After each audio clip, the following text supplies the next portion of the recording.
This is Ruben Lowing. It's my leadership talk here for Saturday, May 30th. We're on the break with the G20 campaign for a cause. We had some awesome speakers. Dr. Joseph Coughlin, who started the AIDS lab at MIT, delved into something where I didn't expect him to go, but I'm really glad that he did. And he was talking about basically the fear factor, right, with this COVID-19 and the change. That's like a physical threat, right? But also the challenge to the economy and the new normal. You got to have a job to come back to. After this is all over. All these things. That fear changes you. It creates a skepticism about everything. Just because of that intense, fear pressure on you. Okay, and I'm like, oh, that's really interesting, right? And you talk about how the millennials and the Gen X's and the Gen Z's, they're more apt to embrace this new normal. Okay, so I'm like, okay, I'm getting that.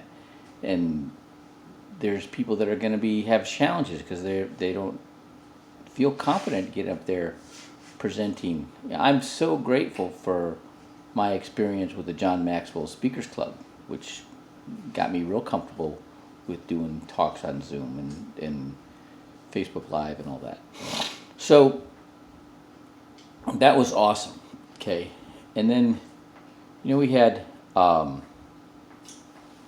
pastor on there. I'd heard him before. He used to be Series 7 licensed trader, and he was real skeptical when they came in to his church, and he was thinking that they were going to try selling him something, and they didn't. They just basically talked about, financial principles and strategies. I remember hearing him talk when they, to his church, and he told them, I don't know if you know this, I was a Series 7 trader, and we just learned stuff that I didn't know, right? And so then I want to talk about this CNN anchor, Satchel Koto. She was trying to start an affiliate, and she thought she was being responsible, and instead of taking a loan, she took money out of her retirement and got hit with a penalty, and she was pretty upset with her advisor for not explaining how that all worked.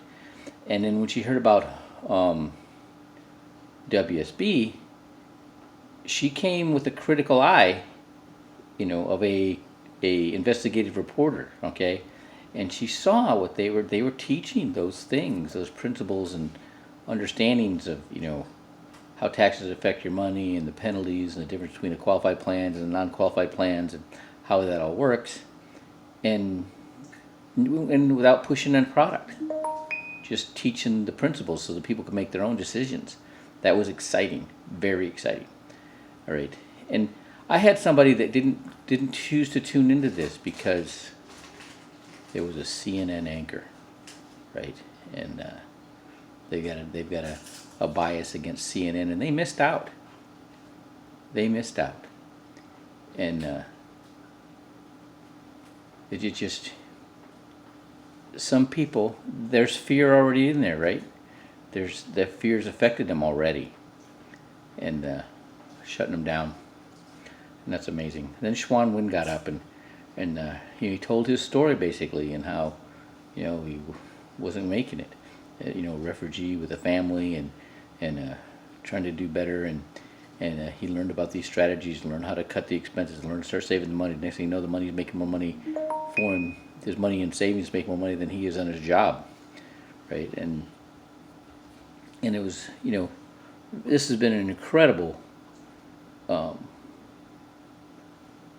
training, or a lot of very good information. Oh yeah, Scott Harrison, the water. Okay, so this guy, he was making a lot of money. He was partying a lot. He was drinking a lot and using drugs a lot and just partying all the time. And then his heart got affected seeing these people that didn't have clean drinking water, and he started, going around and seeking donations to provide clean drinking water. And they got this filtration system that they put in these communities and these underprivileged areas of the world, so they can have clean drinking water. And he just totally committed to it, and they've helped 11 million people, but there's like 777 million people that still need help, right? And to have clean drinking water, and what it does, what it does to you when you don't, and how it affects you and everybody. It's just amazing seeing these places in the world where people are still living in tents and not having shoes, and it's just amazing to me. And but that was a really good presentation. Him explaining how his life turned around, and by focusing on other people, and and how it feels good to him to be able to have that positive impact out there in the world. All right, so that's what I got. There's people that couldn't get on because they're working. There's people that couldn't get on because they got a meeting. There's people that couldn't get on, but the people that got on because they're skeptical and critical and prejudiced. Yeah, I said it, right? That is sad, and it tells me, what, I am not good enough to turn them around, and that tells me a lot. It's like, wow, what? And they claim to be a Christian. All right. I hope you can get on for this afternoon. Have a great one.